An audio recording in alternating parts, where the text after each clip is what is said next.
Merci mbote batata ba maman bande ko sengo yako ba ite bozali ebele na banda kuna bino de partout pour na émission na bino sur le podium.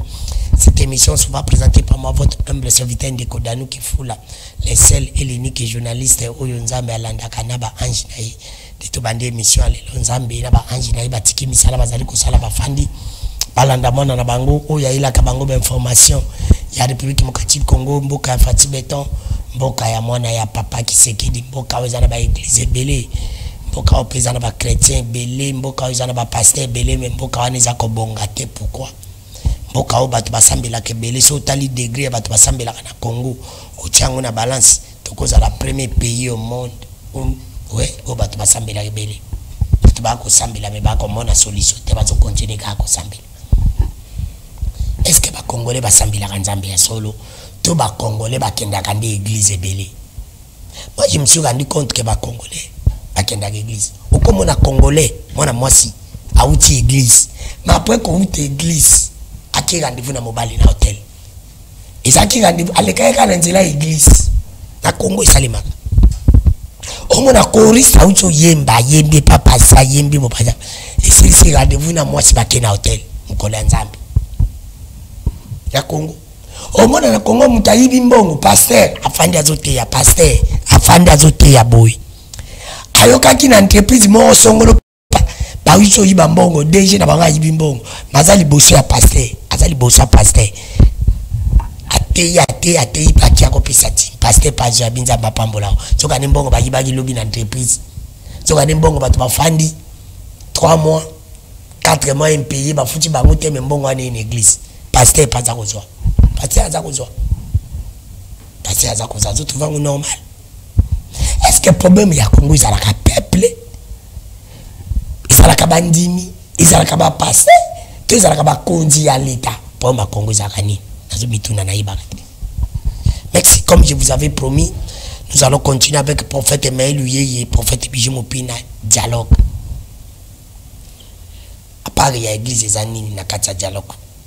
Église je parle en général pasteur baloba ki bobenga kinga tellement belé l'émission elekaki émission de diffusion zaka jeudi na minuit na dimanche na minuit par des zaka diffusion beaucoup makande bobenga katere wana bobenga ndi sikoyo toza direct sikoyo bebo tindi ba test mais le gouvernement congolais balobi baza ko négocier na ba M23 alors que ça ko salema na moni ba komi mu ya komi gouvernement azali prêt ya ko zo cahier de charge ba groupe rebelle médiation salemi na Rwanda entre les deux pasteurs prophète Emmaël Uyeye na prophète Bijou Mopina nani prophétie na iko kisami prophète Emmaël Lobaki ekoko kisama kala mingi te nzambe akende ko sambela nzamba pesa ki ba orientation prophète Bijou Lobaki akende ki na Rwanda zaki coupe ya gloire. Est-ce que basingi na bango ikokisa mitote ezandi yango tokolobela mavato banda wana na kosenga na Bruno Nzinga abalansenga ba photo bokomona ba photo en image ba photo wana ezali gouverneur ya province ya Mai-Ndombe Nkosukilvani lebo na bandeko bandimaki kokende ba soda na province ya Mai-Ndombe yango komi na bite ba pasteur pe na église ba kosala na rutuna ba mutuna tse ba ko sensibiliser pe bato bakende armée au moins gouverneur province ya Mai-Ndombe Nkosukilvani lebo en image wana boza komona ye na bandeko yo bandimi mbela na ye bakende ba soda wana na province ya Mai-Ndombe boza komona ndazali ko sensibiliser a sensibiliser bandeko bomoni wana bandeko bandimi bakende musala ya soda gouverneur ya province ya Mai-Ndombe Nkosukilvani lebo en action na population na ye. Merci à vous, nous vous encourageons.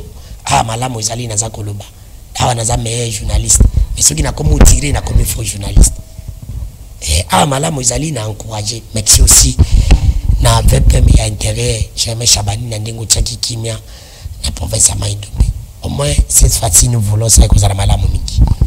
Merci tozongi na biso na émission ya mokola lelo na je vais commencer par prophète Bijou Mopina. Prophète Bijou Mopina mbote. Mbote frère David. Boni. Bien. Bonne église na Nkolo Kambaka. Église osé en Nkolo, église à Nkolo zalaka bien pe otikala zalaka bien. Zalaka bien. Oui. Dimanche bi ke émission dimanche passé ba benga ke belé. na boko lobela ba reproche ba salaire na lobela na bombi na bombati prophète bijou mopina aujourd'hui to kende souvent te ba ki dialogue quelle est la part de l'église na katia dialogue na katia église to lobela kango mais les loto moni dialogue za ko salima le gouvernement veut négocier avec le M23 est-ce que gloire couple ya gloire yango kinde kozwa yango emonani ou bezali maloba ya prophète maelu yiyi na prophétie na parce que bino bali nyos popesa ki ba prophétie nga na mituni question ce qui réellement dialogue qui salimi c'est pour dire que bino mi balé ba prophétie na bino kokisami parce que par l'église na kati wani kozala wapi église en général oyo nga na yambi bino bolobi pona yebi bino po ba passer na yambi te baloba epeke par exemple kimia kokota est-ce que vous allez vrai kimia que vous allez vrai kimia vous avez 5 minutes frère Dano merci tant d'autres avec la concurrence professeur kokisami professeur kokisama te ngai na sala ki biloko o nzambe alobaki na ngana sala naki na Uganda na sala prière na loba maloba boyi na loba ki na Uganda naki na Bukavu na Kei naki na Goma pe naki na Rwanda mais naza ko beta sete mingi na Rwanda parce que nzambe alobaki na ngai sala prière wana Rwanda pe filmer yango pour makambwana ekokokisama na filmer yango otinenga ba photo na ba video omona ki yango prière na ngai ona sala ki na Rwanda nzambe alobaki na kende kozwa coupe ya gloire oyo eza na Rwanda na ya nango na Congo. Bon, je ne savais pas ce qui allait se passer. Mais ngana kendaki kosala o nzambe alobaki nanga parce que il y a des gens qui prient aussi pour le Congo. Mais tant nzambe alobi nanga kende na lori autorité mboka te. Mais j'ai payé les billets na kendaki ti na Rwanda na sambeli ndenge nzambe alobaki nanga kozwa coupe ya gloire kuya nango na Congo. Je l'ai fait. Tant on a cela qui yango, qu'est-ce qui allait se passer. Mais par après, j'ai compris que il n'y a plus rien dans Rwanda. Le monde entier parlait sur Rwanda. Premier pourité à Coltan, premier pourité à Boyaboy. Biloko nyonso oyo ba ennemi ya Congo, ba que nous somba na Rwanda, ezalaki biloko na bangote. Donc Rwanda ezaki na gloire. Kagame azaki na gloire pe na mboka na ye que bazala ba minéré. Donc on parlait na Rwanda. Si vous allez bien même na ba match où ezako betama on a ma visite Rwanda. Donc on parlait de Rwanda. Donc Rwanda ezaki na gloire moko boy. Mais ezaki gloire na bangote, ezaki nde ya Congo. Yango na kendaki na yeko comprendre que mission on a kendaki ko sala na Rwanda, eza mission moko o peut réussir parce que ba minere ba biloko nyonso ozaki na Rwanda ezali susute. C'était pour la première fois au monde entier ba yebi que Rwanda baza ba voleur. Ezalaka na se mais sikoyo ebimi polé na miso abattre que Rwanda n'a rien que ba sanction ekouei. Donc cela signifie gloire Rwanda ozaki na Rwanda ezali susute. Donc Congo spirituellement gloire ya Congo est déjà restaurée, ils a déjà na Congo, pe na Rwanda il y a plus rien. Mais ce boto tchatembe dans les jours à venir beaucoup monde n'a pas beaucoup vivre yango. Eza mutute ndazo sala yango, mais ali nzambe ndazo sala yango parce que nzambe asala eloko nyonso na tana yango. Nzambe posa likambo azana besoin instrument. Mais yemoko nde akosala si ma instrument wana.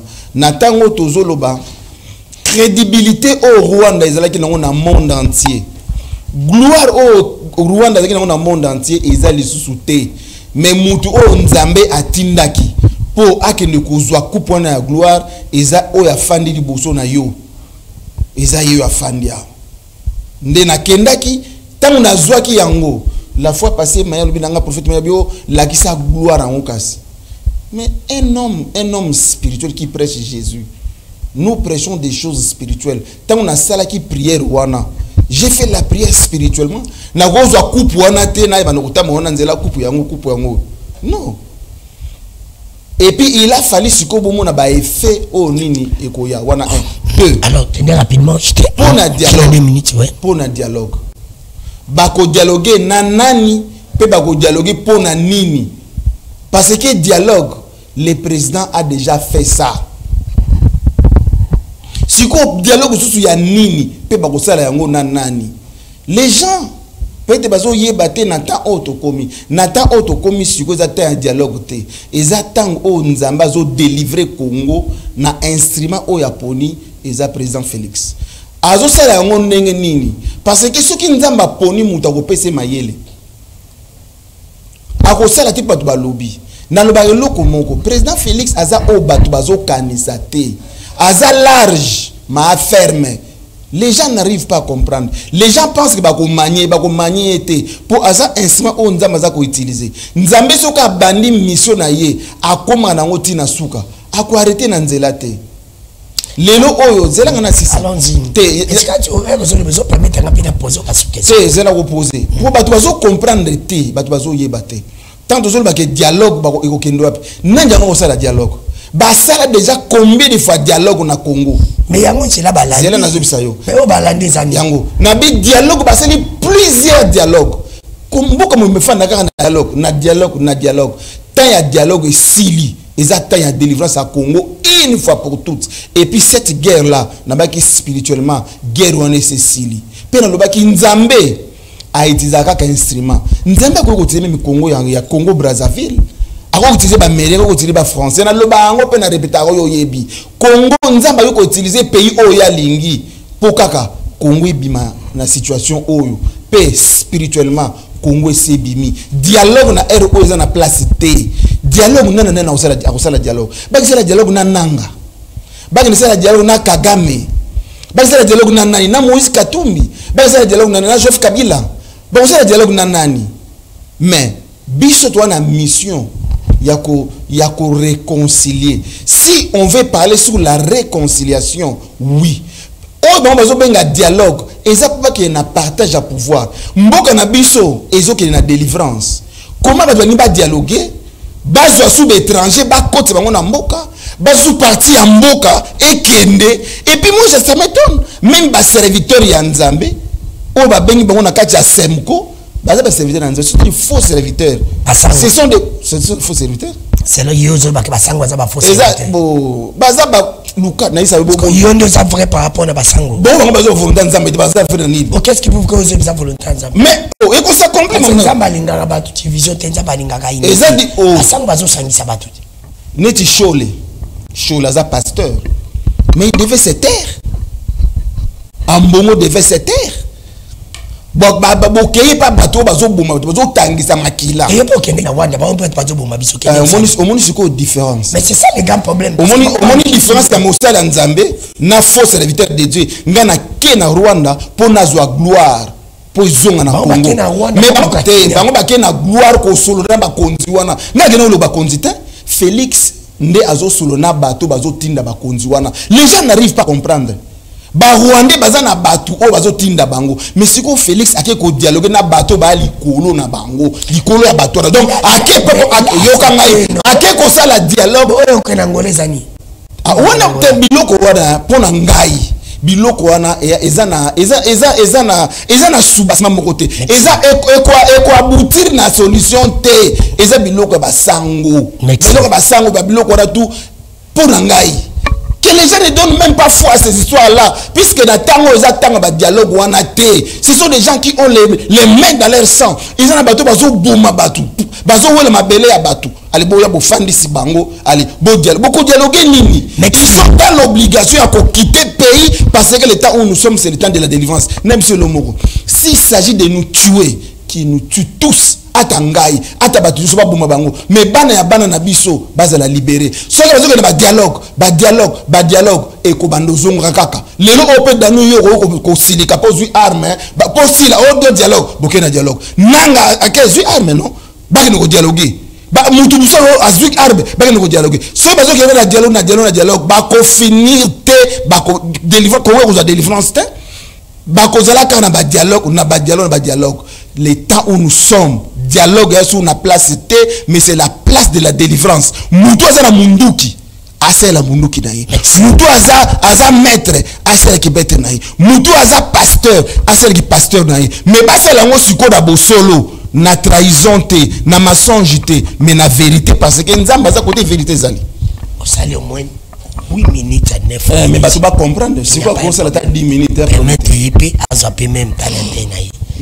pour faire que maï lui mbote ouais en tout cas merci beaucoup Papa Danou merci pour l'opportunité au Pesibiso merci Pena Nzambi wazana likolo to wit quand même d'église ko kumba melaye ko sanjulaye ko lezurisa kumbama na profiter de cette occasion et on peut se pimboter d'abord na prophète Bijou il y a sa grand frère voilà donc bonjour bonsoir prophète Bijou na pese pimboter na bala nyos église mes prodefiji au bazona nanga na pese pimboter dans ma famille bala nanga barayen Daniela, Cathy, Jérémy, Mbata Bino Biscagnos Bozali, mon épouse aussi. Azulandanga, je te salue. Place aux Ali, merci. Puis, Bandekonyo, surtout à la plateau, le quoi, Bruno Nzinga, la personne pour m'embêter. Alors, on avait parlé de Dieu le bail Keno, Bitombeko Sila. Vous avez parlé, tout le monde il est là, on dialogue, et ça, Salima, gouvernement, à l'India, fin de la M23. Est-ce que le Sambo Boké Nsambela yango des solutions yango yo ou bien comment et ce qui yango Dieu qui me kokota c'est pour te dire que quand tu pona basala nzambe quelle est la part de l'église dans tout ça. OK, merci beaucoup Papa Danou. Moi je pense que émission Lelo et c'est là qui beaucoup plus te évoluer. Hein, te évoluer. Et ndeki peto yaki eza concurrence te parce que musanza me basala na concurrence te c'est comme il y a ça danger, non. Voilà les assoubintés. Mais peut-être objectif, il y a mission. Tu as qui peut expliquer, bah les Zambé, t'as la tante tu as qui te le qui bouillé, que ce bâtonnet biso na RDC. Ma sole kozala au babing na français dialogue. C'est kozala toi kozala ti. Question moi. Nde tu badé ko répondre. Dialogue ils allaient quelle est la part de l'église. C'est quoi na débat, n'appelle la PC qui on Zamba le baki nanka. Et n'a pas que ce qui a changé Maloubalanga, c'est qu'il n'a sous Moussa en Zambété. N'a pas la bonne de la qui, n'a pas la bref, la prière n'a pas, Zambé Bissenga qui, n'a pas qui n'a bien dans la télévision qui, le deux parties Kokuta. N'a pas qui était trois parties. N'a pas qui les deux parties, le deux parties Bakokuta, Bako Solo là, c'est alors que la Simali Solo là, Nzamba ou même Kimia Wapi, na Est, en particulier la Congo. Et on est dans l'ensemble plutôt la Congo. Et on dit la Lubaki dimanche. Les deux parties Bakukuta. Deux parties au banane, c'est clair. Ça M23, Basangani Bangonio Soba a fait quoi là? Na gouvernement biso. Deuxième partie, première partie plutôt ça gouvernement biso, deuxième partie de Banko Bangonde Bakoti Bako agressé. Vous comprenez? Le deux là Bakukuta là, Bakusolo là, c'est alors que la paix reviendra. Ngala Lobaka. Tout ça qui a dimanche. L'autre a dimanche. À l'espace d'une semaine. Malobo Ngala Lobaki. Yamé so salama. Ils en cours. Pendant qu'ils en assez salami, balon la moussouté. Et ça que les solo Hollandi va communiquer. Yomo Epsibisoke va communiquer. Je paie sama tout ça. Donc ça veut dire que Maloba on la Lobaki. Nabolingo ya Nzambo la Sambelaka. Il y a un des intérêts. Si tu vas comprendre, Babi, on reconnaît l'arbre par ses fruits. On reconnaît le bon prophète lorsqu'il dit les choses arrivent. Et c'est fini. Mais le gouvernement dit que non, on n'est pas mais le gouvernement a changé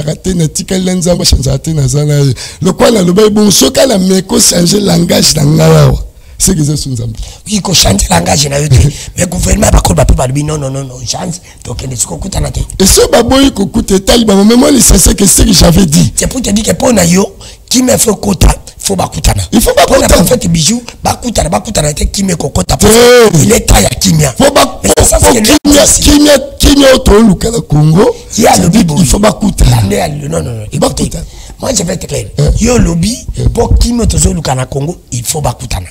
Pour fête bijou lobby, bakutana te kimia kokota, vrai faux. Et voilà, il y a le bibo. Nzamba solo nzambe bongo. Mais ngai nzamba yebisenga que bakokutana basololi kimekuti. On a le baki, bilembo nango yango. C'est ça. Et ça peut mango moni bozotama, mango elingo tela. Aussi peu moni lembo. Mango même que la Bible. Élie n'a servité. Élie a bien moni, moi pomme de même ouké. C'est donc un signe. Élie a bien voilà, reste tranquille, boule elingo beta. Au peu dans le baki dit, pour toi non une semaine. Dans le baki dimanche. À l'espace d'une semaine, tout le monde bilembo. Et ce salam. Ça veut dire que Namboko yo nzambe atelemi na lisolo bato na bakosolo la penza bakota siko photo évoluer évolution za ko tuyende lelo siko photo la ye otuni penga bon yo lobaki boye siko toza na tabo olobi bon ngai na lobaki dialogue kozala siko yango na balobi siko dialogue yango esa mandene ezanini ngala websa pour la nzambe na websa ke bakofanda Est-ce que une question? Est-ce que c'est pour te dire que Moussala peut basango bazaki ko sala, c'est quelque chose à féliciter? Mais oui, il faut féliciter pour ça Moussala nzambe za Moussala yamu. Et passer bijou zo boyang. Yesu abo etalé mais za Moussala mu et si ko ba luka batba yo kana basanga bo vanda ki me obo en prendre. Dieu est amour. Dieu est amour. La Bible dit le premier de ses commandements. Tu aimeras ton prochain comme toi-même. La Bible dit aimez-vous les uns aux autres. Ngala ya même na plateau nat. Na to chez na moini. Na biso na bitala le kola biso basala nza ba pasteur ba le kalaté bazuga gaga président point ni bazo aider présenter ezaki avant que tout mama ba gama bebele ba pasteur bazo aider présenter et le musala makasi biso basala nza moto osala koluka ko réconcilier président de la République na Kabila babande maso bambalite babande kongo bayokana na lo bango kala va ba makambo tambo yoko panzana na basali ba makambo bango ba gouvernement ba panzana re Kabila Kabila zonso ngala ya na biso bitala président de la République celui ba pasteur ba ça pelinaye ba conseiller bien il fallait ba vendre no ba so tala omoni faut être sage. Sagesse c'est très important. Biso le quoi ba sala nzambe faut tous la sagesse pas casse. Ce qui Salomon zagi sageté à la père de moi là. Moi là ngakende. Sagesse Salomon de salaka. Basanja pose la sagesse. Moi la mukende ngazala, moi mukesho selikam. Kubala ko ganga te. Kubala ko beta te. Benga no yokana muzaki nini? Ata soko tombokela ye. Mais benga no yokana. Allo bananu, qu'est-ce qu'il a vu là où il était? Qu'est-ce qui s'est passé? Alors c'est là betina, là on est là. Yomba boko, yo benga moi là qu'est-ce que tu as vu là-bas? Qu'est-ce qui s'est passé? C'était combat. Alors, maye le wana sope mukonzambo kazaki là, ba pasteur ba pesa ki ango. Ça veut dire que anga découvrir ce n'était pas l'état d'abord à Kabano na Kabila. Anga zelali là nous ba continuer ba amitié à yokana nous à comprendre à tenir la profondeur à sentir c'est plus tard bongo. Alors une question pour Nayo quand vous avez dit que c'est bon. Pour un format dialogue que vous allez demander. Format dialogue que ça met. Avec vous allez demander des séances orientées. Non, format que ça demander ni dialogue que ça entre bateau bazo bunsambo kana gouvernement c'est tout ba mbali ba ofande ba solani. Ba vandi ba solani. Ba solani. Mais ba solani. Ba nyo sola so hôtel bananga hôtel ba bisimo hôtel devant Lorenzo. Il est considéré comme des Congolais. Ah bon bah sont des Congolais. Paul Lorenzo, c'est un papa. Il y a Mimoni, dirait un papa dans une famille, deux enfants se battent. Ça veut dire je dois faire asseoir les deux enfants, parler avec les deux enfants. Là, le Canada calme moto. C'est ce que Lorenzo veut faire. Ah Lorenzo a mon maman va vendre la tête. Ah mon était bien que tout ça mais Lorenzo n'a pas sa copine dans le lobby. N'a peut-être sur le dimanche passé. Le lobby ce qui déjà Fati, président de la République, a réussi à neutraliser Nanga. Rwanda au Sassou. Maintenant, on a un peu quoi. Même ce qui pendant que Fati a neutralisé Rwanda, tant a neutralisé Kimi Nabiche Koti, Fati renforce rapidement l'armée. A renforcé l'armée rapidement. même ceux qui Kagame que Luka mutu sous ça obunza ayo kuta sko a même ko blender tel na frontière au buta ko tete.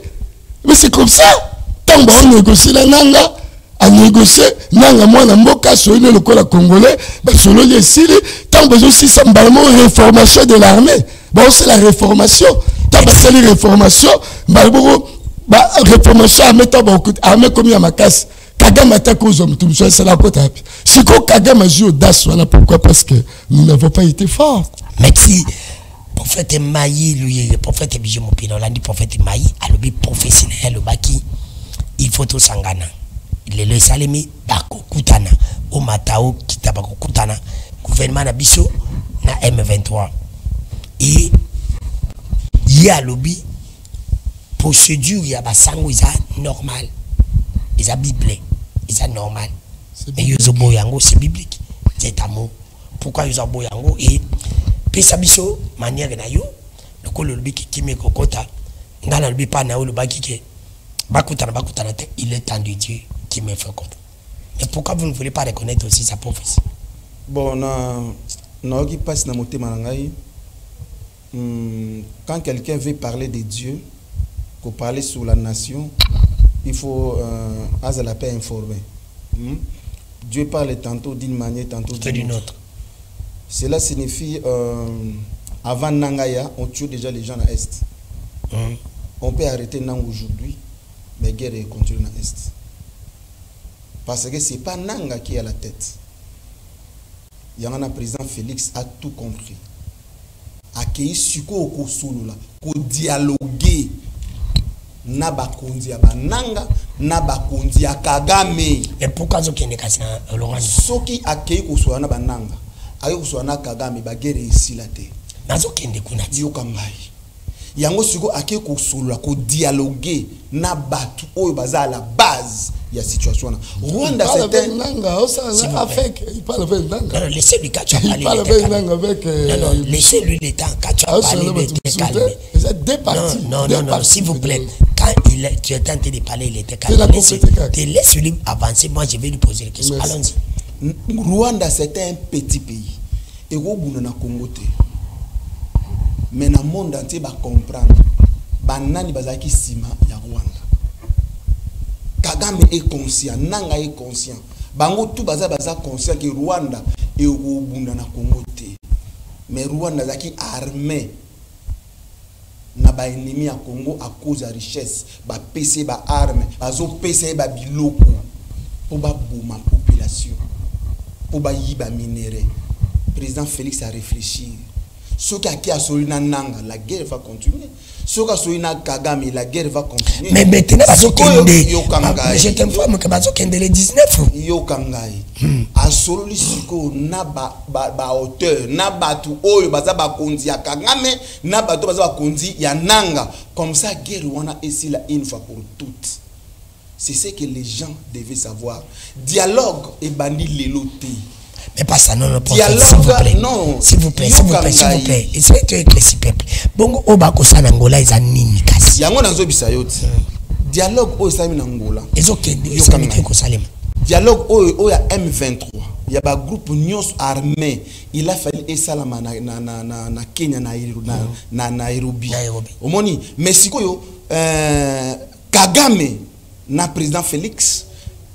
Il fallait bangone mi balé bakutana na Rwanda. Basi bakene na makambu nyonso tina suka et c'est là qui va signer pour ba groupe nyonso e bime kende. Kagame Kima. Yo kangai. Mais nazo ngana mema yo siko pour réfléchir, on comprendre que Maya za na barrière grave, nazo ngana mema yo pour comprendre aux déranger. Les gens sont en train de nous suivre. Oui, attention landa biso. Mais ngas ko nazo tuna wana déjà to yebi. Yango na yebiso. Yango siko nazo yebisa yo. Kagame a croisé brate. Magaza déjà na défaite. Azo lukat. On est pas kene ko sala. Bango baza na batura bazo linga ba défendre batura na bango. Ole siko ba kende ko kutana na Nairobi. Nanga M23. Ne c'est pas un groupe armé. Azaye moko ba groupe armé zé belé na est. Ba kende ba kutana na Nairobi ba lobi ba lingi nini. Mais bango ba lingi ba ya na Angola. Oui, ba tiki bango ba ya bolo ba kasi makamuni obi bozana ngo besoin.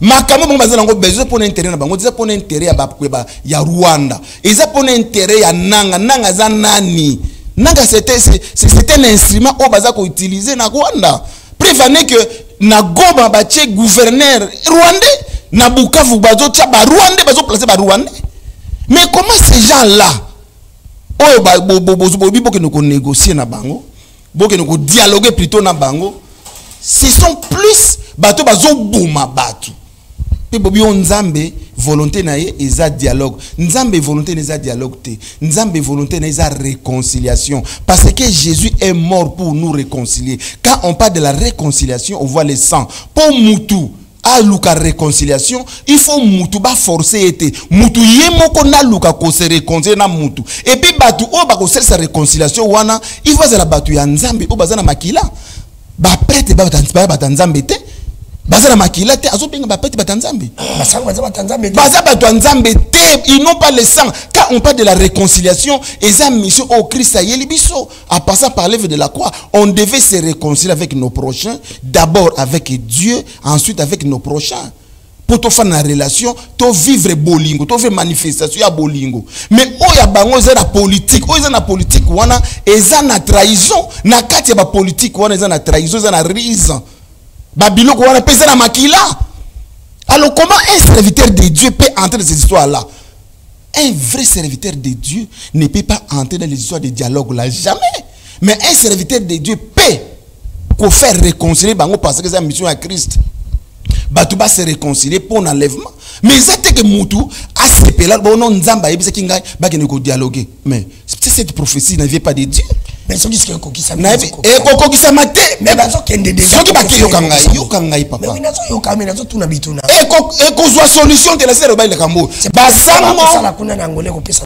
Basango ba ko pesa solution te. Na ba dialogue bazo sala wana ba ko dialogue na nandi ils sont te dire dialoguer eza pour na ba intérêt na bango eza pour na Congo eza pour intérêt ya peuple eza pour na ba intérêt na bango moko nzamba yebi yango au gouvernement nga sala na ba M23 à travers la médiation ya Lorenzo et ko pesa pesa zela na ko yuko bimisa ba penser te parce que émission on a besoin partout.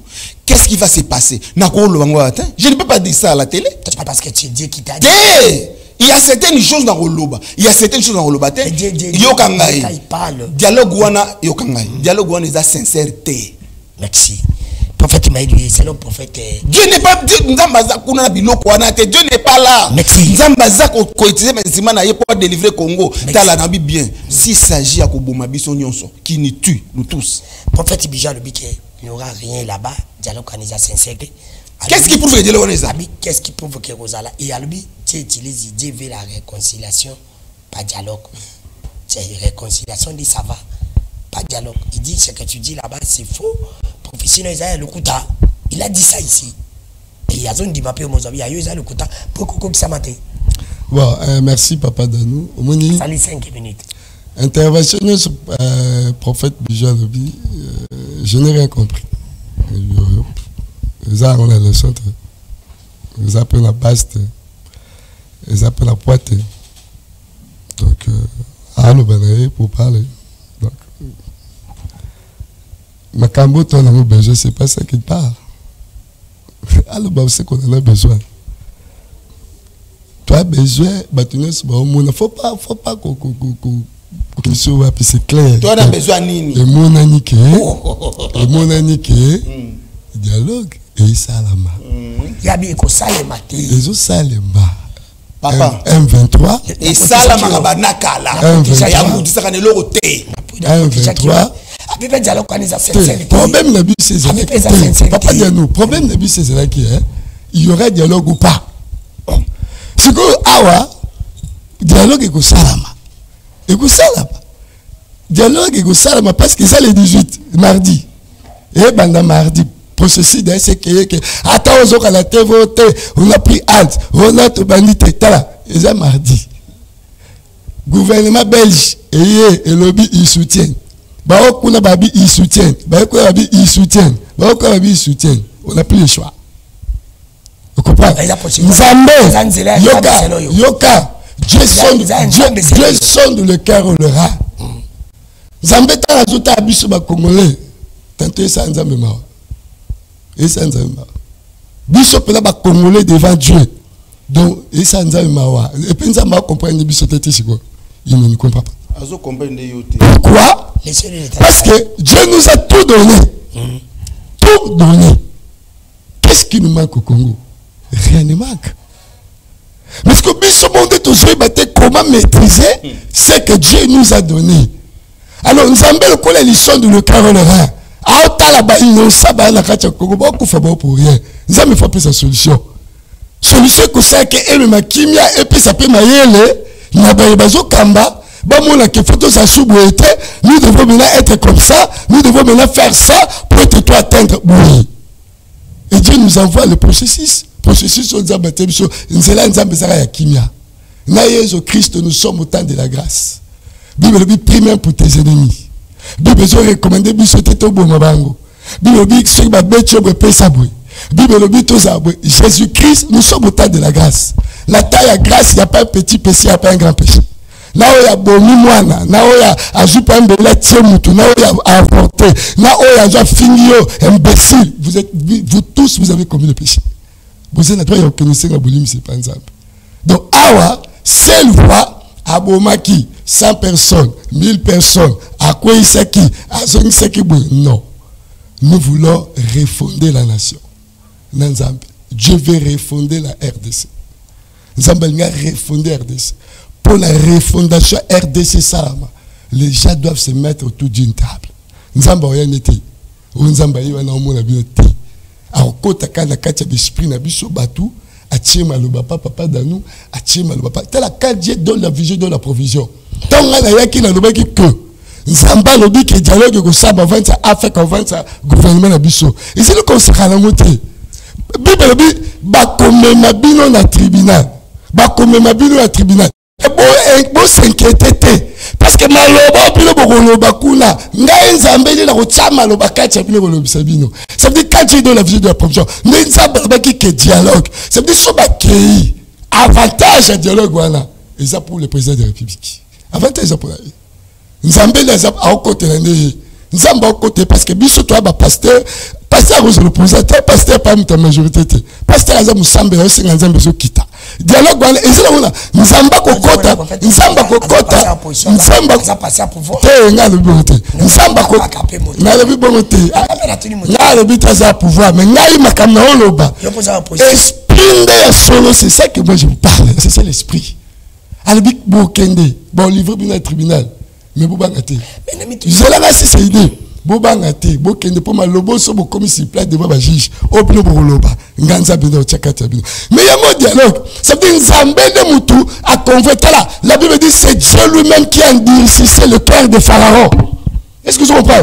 Nzambe monde a commis ce qui mutema Pharaon libanga nzambe peka yemo konde mutasale ke alembisa Pharaon patika Israël et c'est qui nyosho nzambe ba afek kona bananga tout ça là baza ba ennemi ya Congo ba obunisa Congo na ba région o ba yebi ngala o to bengo lisu menzambe to yebi ta traitant nini na be photo mona mais siko ende lokola biso nyos to ko je la pesi ma mukonza mboka pomboke ta mabe cité vanda kimia c'est dit ba kenya dialogue banga te soka komi kuna nzambe moko la bonzambe la ye akokota kati bango pesa bo maloba ko je la pouvoir vis-à-vis ba Afrique bon je le leur le baté pe ba kolanda obiso to ba imprêté. Mais pourquoi vous les en tant que natuni mutunombi mi balé je vais prendre maintenant prophète bijou pourquoi vous les hommes de Dieu entre vous avez comme intimité pourquoi pas que le bakake non oyo le bezanzambe onga pe na bezanzambe total nzambe nini oya kokonja parce que lelo natanga message moi ba message ndeko tazela natanga po mona ke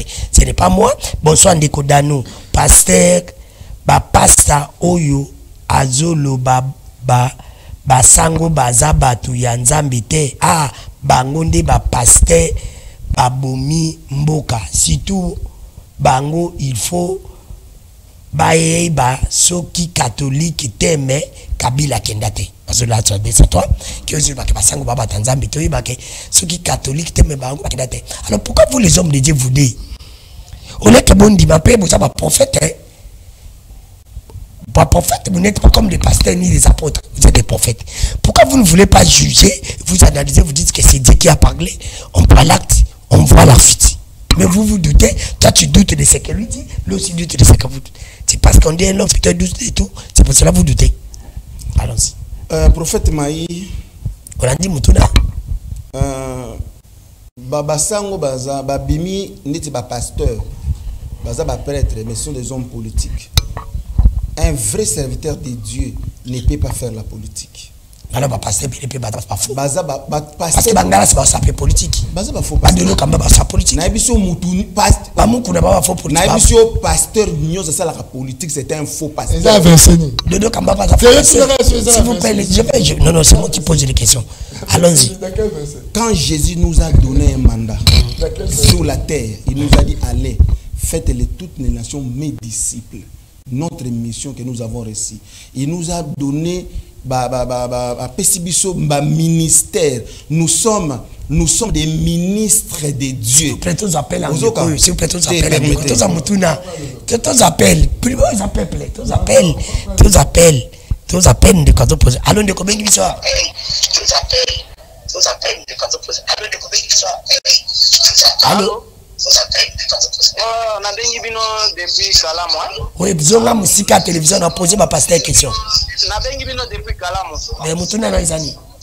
Moutouna na ngezali nazo tuna pasteur baza na télé. Nanga oya komi rebelle. Ayaki na seni en tant que nani, en tant que pasteur, et ça ayaki en tant que sango. Merci. Pasteur Bijou Mopina. Voilà peuple au Dieu au Rambasepe. Dans le Bible, il y a des vrais pasteurs et il y a aussi des faux pasteurs. On t'attaque parce que tu attaques des allons-y. Nga naza maïté. Nga naza prophète maïta au banga koloba. Prophète maï azoloba makambo a tenir compte te. Il fallait azala assis, azala poser aïba qu'est-ce qu'il va parler. Yo kanga na bisayo likamoko. Papa, tant que bazo bunda. Tant que ça la guerre, ba dialogue za rosa, dialogue za ba ba obuma. Tant que tozolo ba lelo, hein, na dialogue oya président, a bimi libana ya mboka, nde sali ke Rwanda ezo ba sanction, pe monde entier telemi pour guerre Rwanda sali ni esila. Mais il y a des gens qui ne veulent pas que guerre Rwanda esila pour na ba intérêt na ba. Si lui c'est un homme politique, il y a un homme politique. Lui dit que donc c'est là que fait non parce que tu peux pas le non peut ça ba idée. Tu comprends la terre sur question belé parce que un vrai serviteur de Dieu azalaka na miliété du village. Un vrai serviteur de Dieu azalaka côté vérité zali parce que un vrai serviteur de Dieu devait défendre que la vérité. Ce qu'on moni serviteur en Nzambe abiono ana centre azana au milieu du village, c'était un faux serviteur. De katuni abino yozo tirer basango. Maintenant ngabia qui comme pasteur pas comme sango. Naloba aboué. C'est 100% à pasteur. Plus de 90% à pasteur sont des faux pasteurs. Nanga ba geste à sali. Ils ont mort passer un faux pasteur. Quand quelqu'un est faux, il est capable de tout. Mais si go basango bazalaka déjà ba faux ko bana likolo tina c'est parce que basango ne so basango baza bato nzambe té, ce sont des hommes politiques, ce sont des hommes politiques. Allô ndeko bengi bisap. Allô Oyo bengi bisap pour ça na musika télévision na tuna mutu ne pas pasteur. Na bengi bino na commune na Chile.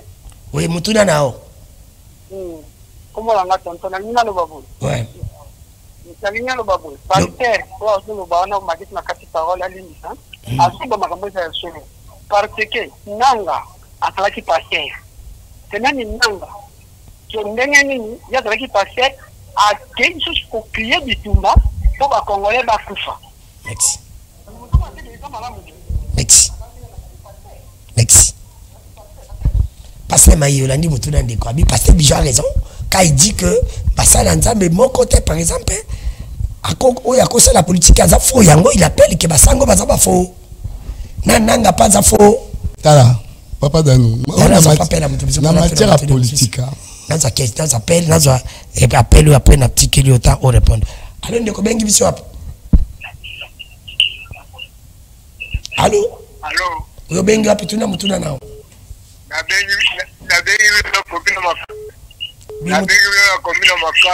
Oui, mutuna nao.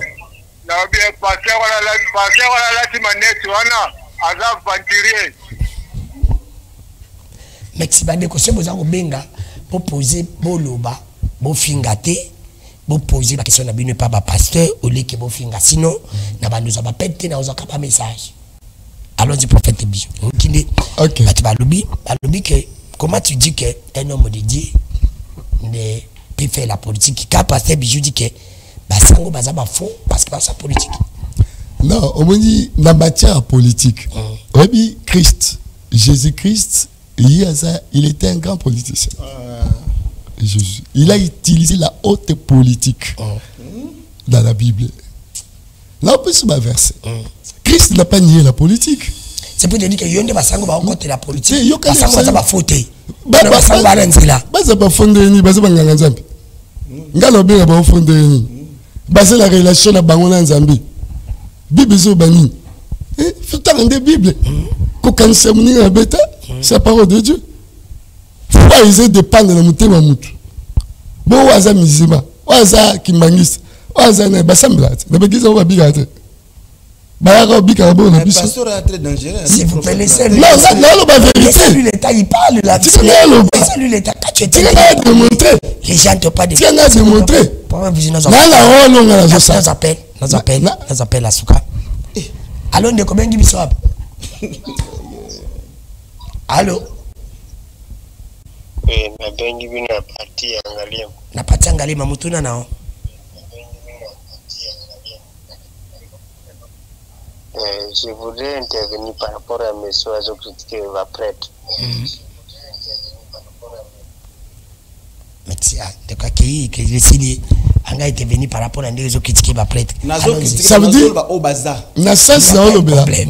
Ça fait peuple pas à pas. Na sens na oloba. Monsieur a suivi na Congo parce que na Kinshasa movimba. Pas dans nous. En matière de la foi, faut dépendre la vie à mutu. Ngala na rôle nzamba pinga parle ngai.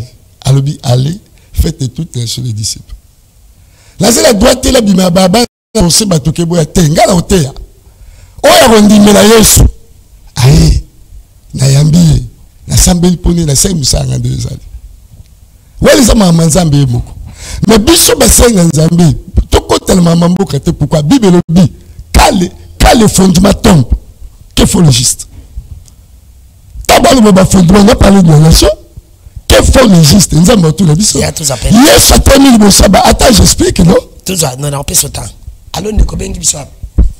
Allô? Oui ma bengi biso. Oui, papa, ngai mama tete, na bengi bino depuis Bandal. Oui, mutuna nao. Mutuna na ngeza boy. Papa, pasteur wana musu, bango na somi bale baza na voix ya malamu. Mais pasteur oyo alati maneti ya pembe ya malati maneti azoloba bien. Pour soki tozongi na ndenge avant Félix azwa pouvoir.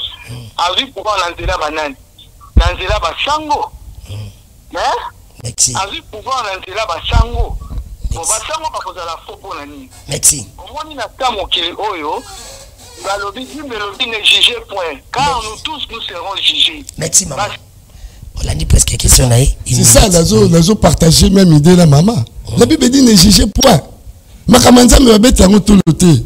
Devant Dieu, il n'y a pas un grand prophète, il n'y a pas un petit prophète. C'est le Baobaleka. Oh, la génération a bissoté. Bissoté, c'est aussi la Kanzambi. Nzamba zo s'appelle Ndena. Quand il y a tout le bâtiment, il y a un prophète à solo, il y a des dangers. Ils s'appellent la Kwamou Bato, il y a bien le Kamou. Et c'est un secret à Nzambi. Donc ça veut dire que Bible le dit, Yesu il a reconnu la politique.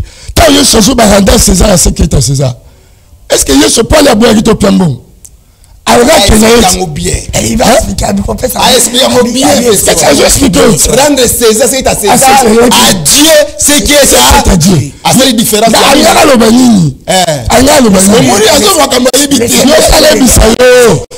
Après avoir Christ dans la parole, qu'est-ce qui est ensuite?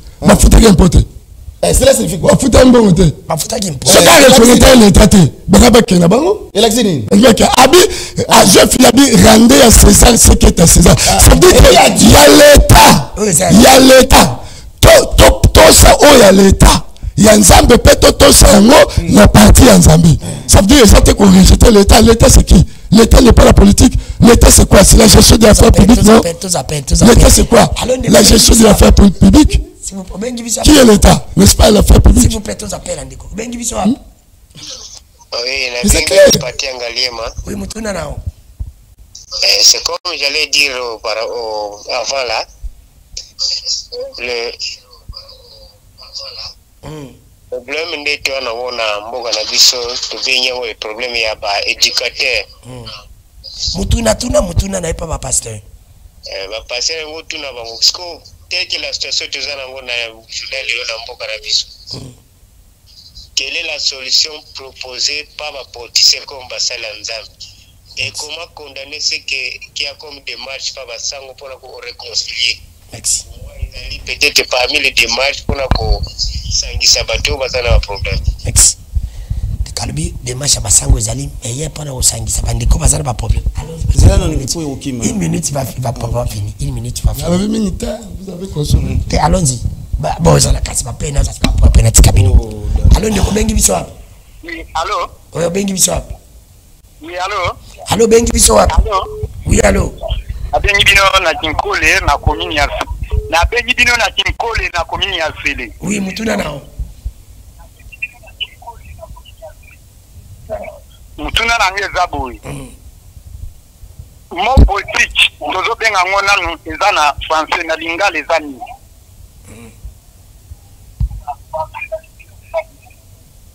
Ça va, on a mutuna nao. Allons-y, maintenant je vais prendre les appels. Je vous laisse maintenant le temps de conclure. Voilà, donc dans la zone de Christ, il a reconnu l'État. Ça veut dire dans le contexte, est-ce que le prophète Bijou a déclaré qu'un homme de Dieu ne peut pas faire la politique. Nga le beza faux. Je l'ai démontré. Nga l'a démontré à nous. La démontré, on l'a rendu à Dieu ce qui est à Dieu, à César ce qui est à César. Ça veut dire que Christ n'a pas rejeté la politique. Il a reconnu que Mbongo est la politique, Mbongo est la molimité. L'argent. Abiba fout un impôt. Et c'est qu'un impôt. On ne paye que l'impôt à l'État. Et l'État, c'est la gestion de l'affaire publique. Est-ce que tu comprends? Gestion, c'est président Fatih Tshisekedi, il y a sur le Blabiso Minate, Fatih Tshisekedi, frère de l'église, non? Quand l'église a une responsabilité. Et ça, la responsabilité. La responsabilité, c'est qu'il y a une responsabilité. Donc ça veut dire que Bible, quand le fondement tombe, qu'est-ce qu'on le juste? Verset, c'est bien la côte démontrée. Démontrer surtout à la faveur de M. Moukoya, tout est-ce que Bible, si Bible, on parle de la politique, la Bible. Il y a un Bible à la Bible. Est-ce qu'un homme de Dieu peut faire la politique ou pas? Un homme de Dieu. Un homme de Dieu peut faire la politique. La politique n'est pas sa conception à Batou. La politique n'est pas l'art de mensonge. Non. La politique, c'est la gestion de l'affaire publique. Allons-y. Donc, l'homme de Dieu, vous pouvez faire la politique et c'est l'autre. Merci. C'est pas un temps. Merci, prophète Maïe, bijou, prophète Maïe. Dimanche prochain, est-ce qu'un homme de Dieu va faire la Bible? La Bible. La Bible. Vous amenez votre Bible, là, ça met la Bible. Bible va téléphoner. Bible à maman. Comme ça que Azo peut se verser, Azo va interpréter. Rendre César ce qui est à César. Parce que tu vas tellement il y a deux choses. Rendre à César ce qui est à César, à Dieu ce qui est à Dieu. Donc Jésus a talisi bango. Mouta Nzambe, Azaya Nzambe. Oh, il y a l'État, tout respecter, payer l'État. Ko futa impôt, et c'est un homme politique. Ko futa impôt, et c'est un homme politique. Et là, on a une corrigé. Ko futa impôt, et c'est un homme politique. On se participe à la gestion de mais pas te foutre en parler. Vraiment. Pas région de gestion salade. Pas marier salade. Il fait la honte même à toi dans une église. Non, que la semaine est là, compléter caca. Que la semaine est compléter Jésus. Tu peux participer à la gestion de c'est la politique. C'est la politique. Jésus n'a jamais fait la politique. Mais Jésus voulait faire comprendre. Non, Yoga. Jésus voulait faire comprendre aux gens, sur la terre, il y a l'État. Il faut respecter l'État.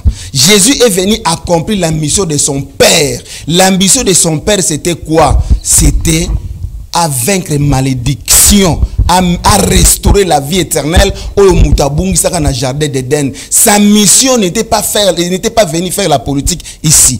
Bon, nazongi na sujet na biso o papa azokima.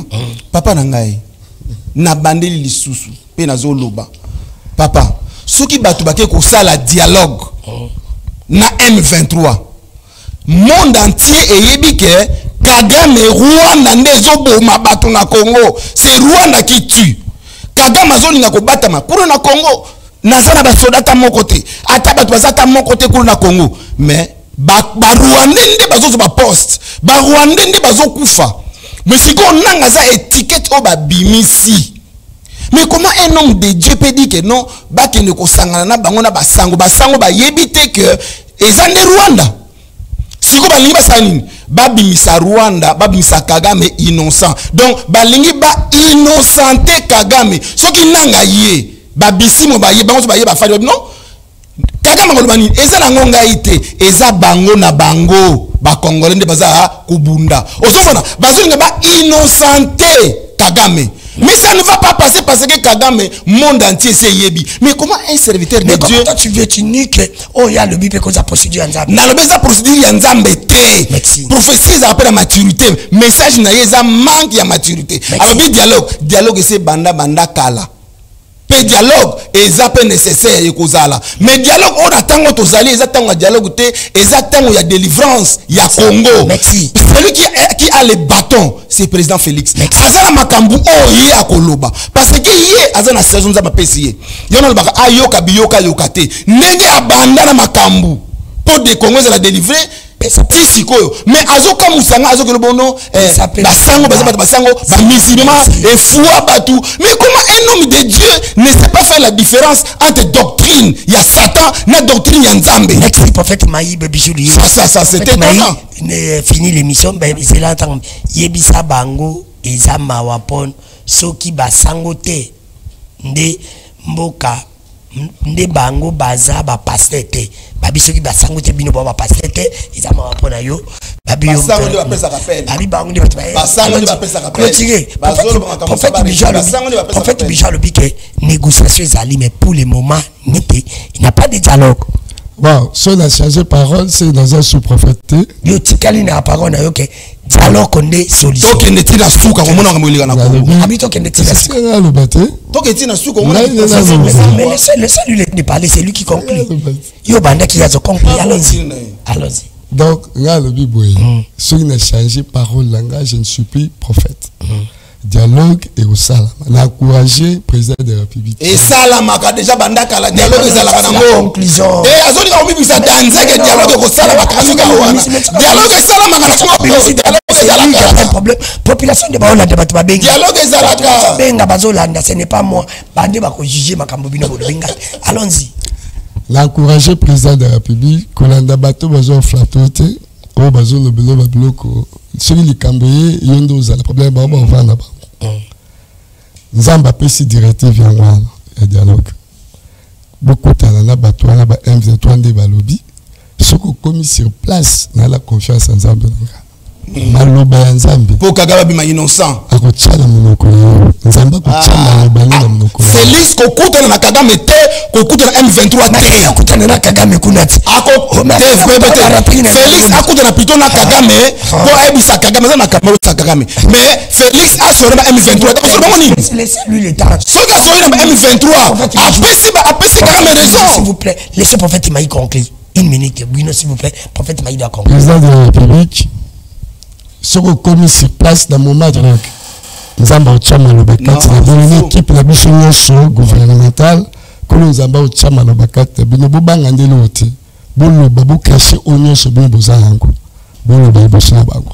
Nzamba kukangamite na bango akukangamine ko na bango akukanga makanisi na bango o bango bazo kanisa atashi bakukatela atashi bakusala bo ebozana ngoti o bino ngoloba ezana supériorité likola balanga parce que baza bana pour le bino voilà bana nyosha Congo gouvernement ekende so alikala gouvernement ekende avoir bana nyosha Congo bolanda ba flatter te bolanda ba tebulobela te bolanda ba pasteur wana te batu wana te to comprendre bango to yeba bango bolanda bato bazola kisabino nzila malamu pour la Christo esege to yokana to zabomo basango bazala mission na bango nzamba pesi bango o bazo sala to zakala kolanda nyonso koleka lokoza pour l'intérêt ya ba ameza na kimia to soutenir yango kimia eza na kati ya mboka to refonder président après badala a refonder armée mboka zalira sika to mona Kagame a changé pion ceux qui va réformer armée termine la frontière à Washington.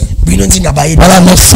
081 022 88 33 numéro 081 022 88 33 Koulonzambe à Pambele. Merci. En fait, une 30 secondes parce que au moni muto alingi Congo. A ordinateur président Félix Aswana Nanga. Oh, mais pourquoi pas? A Kosola yo pour ça la rébellion nous basona na président. Yo pour ça la rébellion. Non, non, nous devons réfléchir. S'il vous plaît. Papa. Bateau président Félix Moussa sur na ba le président pour rebelle. Zelana Bisayo, Zelana Biso. Kosole bandaka yango cette fois ici c'est la fin. Dieu veut délivrer le Congo. Ezama mbadeli baba dialogue te bante Aswana Kagame zo soda na yabimisa bango baki bakufi trop kolela. Lui c'était un homme. Asa mutu moko oyo azoyebate. Merci. Zelanu. Merci. Réconciliation basango eza na base te pe ko réussir te. Merci. Merci prophète. Mais pas de basango te. Ce sont des hommes politiques basala ngote. Merci prophète Bijou Popila. Merci prophète Maïli. Mutu fa yeba vision ya zana ngo pazo kende o merci, merci na Binonzinga, merci na bandeko nyonso na moni bozo benge belé.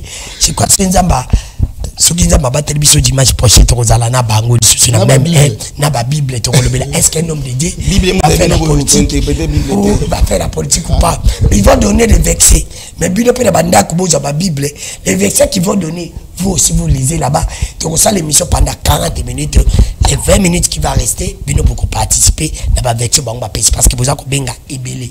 Nous voulons que tout ça là maintenant pour te édifier bana nzambe. Merci. Mais numéro de téléphone.